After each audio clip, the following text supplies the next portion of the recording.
The demonstrators arrived in their thousands for what they called the mother of all protests. Hemos sufrido el octavo ataque por grupos terroristas. Clouds of tear gas, protesters throwing stones. Son ya 9 las personas que han perdido la vida en medio de las marchas. For much of the last month, the Venezuelan streets have been awash with demonstrators. The economy there shows signs of collapsing. Inflation is at a record high. Many are going hungry, lacking access to the basics like clean water and medicine. With almost 40 protesters killed, a lot of the news coverage comes down to the laying of blame. The official government narrative goes that right-wing news media are trying to force a foreign intervention, while demonstrators are accusing the president, Nicolas Maduro, of trying to subvert democracy by suppressing the media. Maduro's predecessor, Hugo Chavez, spent much of his presidency at war with conservative news outlets in Venezuela. He blamed some of them for backing an attempted coup against him in 2002, which they did on the air. Chavez made changes on the broadcast side, both regulatory and related to ownership. Maduro has continued that trend with print outlets. But even formerly friendly voices in the news media are starting to turn on the Maduro government. More and more journalists say they cannot report freely for mainstream news outlets and have ended up online using new platforms like the messaging app Telegram to get the story out. However, the emergence of something like 300 new digital news sources over the past few years has done little to bridge the political gap. It turns out that Venezuelans are just as divided online as they are on the streets. Our starting point this week is the capital, Caracas.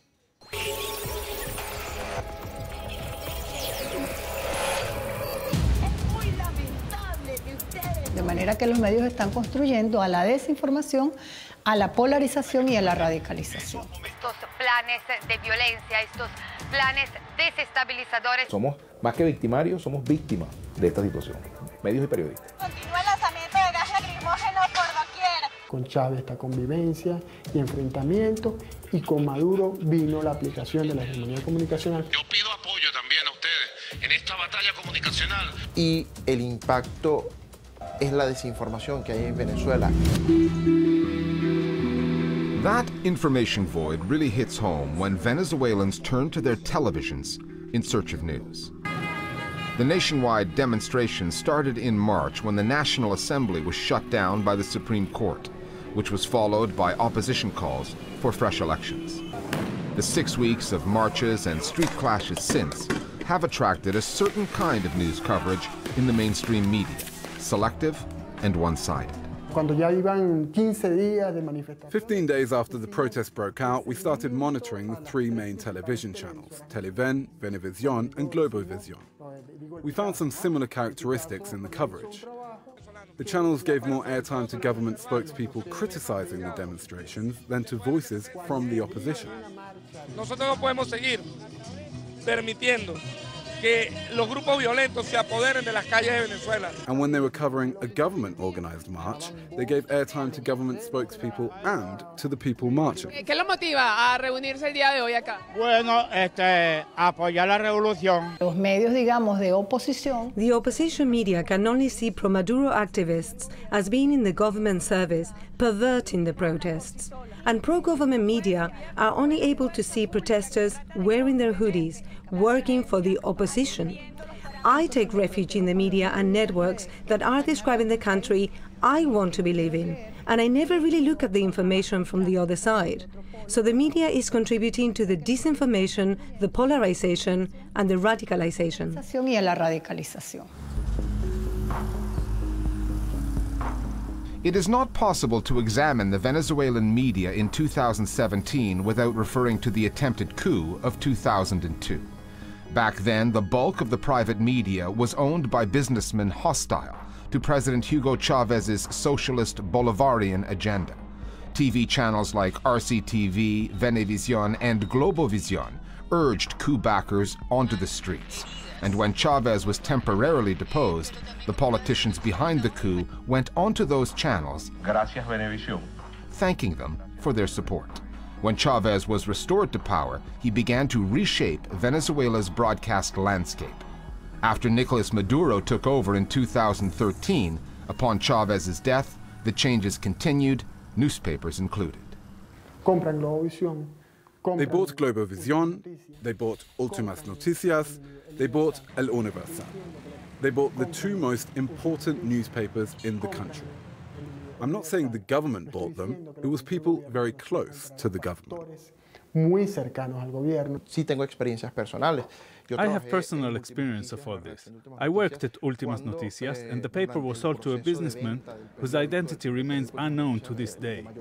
The editorial lines changed drastically. The president of the National Assembly was Diosdado Cabello, and because of some uncomfortable questions that I asked and articles that I published, Diosdado called the president of Últimas Noticias, Héctor de Vila, and told him to fire me. Héctor de Vila me despidió. Censura estatal.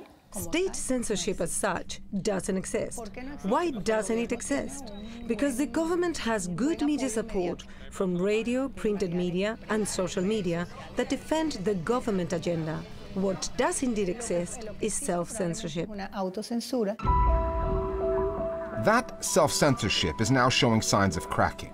Globovisión was an openly anti-government channel until 2013, when it was sold to Juan Domingo Cordero, an insurance tycoon close to the government. Then it announced a change to its editorial line, moving to what it called the center. People like Vladimir Villegas, leftist voices, were hired by Globovisión, but even they have grown critical of a government they had long defended. Yo lo invito a la reflexión, señor presidente. Esa práctica de ver en cada protesta o en cada reclamo una conspiración no lleva a nada bueno. Villegas and the channel must watch their words. The Minister of Information, who happens to be Villegas' brother Ernesto, has delayed the renewal of Globovisión's license. If they push it too far, the channel could be off the air. El canal Globovisión is trying to get a diversity of opinions. Before, the channel was a political party with a camera, but now if you compare us against the old Globovisión, you will find a big difference. Our dilemma, however, is this. Do we keep this space, or do we adopt a heroic posture and get shut down and this window gets closed? Se acaba esta ventana. Venezuela's is the kind of media climate that spawns alternative news sources online. Video streaming channels like Vivoplay and VPI TV, news sites like Runrunes and El Pitazo. Having been fired from Últimas Noticias, Odell Lopez now runs SPI, a news service that sorts rumors and fiction from fact. Given Venezuela's painfully slow internet speeds, among the worst in the Americas, SPI relies on mobile phone apps like Telegram and WhatsApp to spread its work. Venezuela This tumultuous Venezuelan society generates information every minute, day and night. And when there aren't any media outlets that really inform you about what you need to know, this results in misinformation through rumors.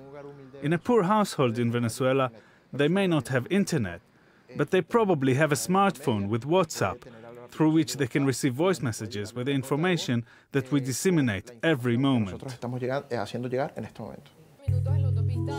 The new alternative outlets live stream demonstrations the mainstream media gloss over, and, when the story warrants, dispute the state-owned channel's version of events.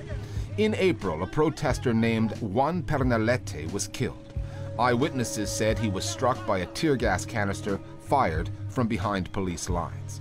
The men helping Pernalete soon found themselves on the state-owned VTV. What does VTV do? It created a whole story in which those young men left him there because it was them who had hurt him. Decían que fue una bomba lacrimógena y no hay combate en esta escena. They do this. They create a whole conspiracy theory in which they tell lie after lie to create amazing stories.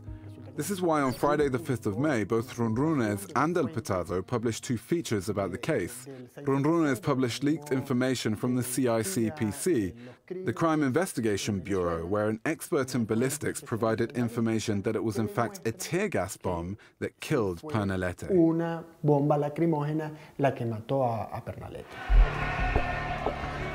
But online journalism is not beyond the reach of the authorities. Last month, both Vivoplay and VPI TV were blocked by their internet providers. The net is the latest front in a Venezuelan media war that broke out 15 years ago. For news consumers, there is no end and not nearly enough of the truth in sight.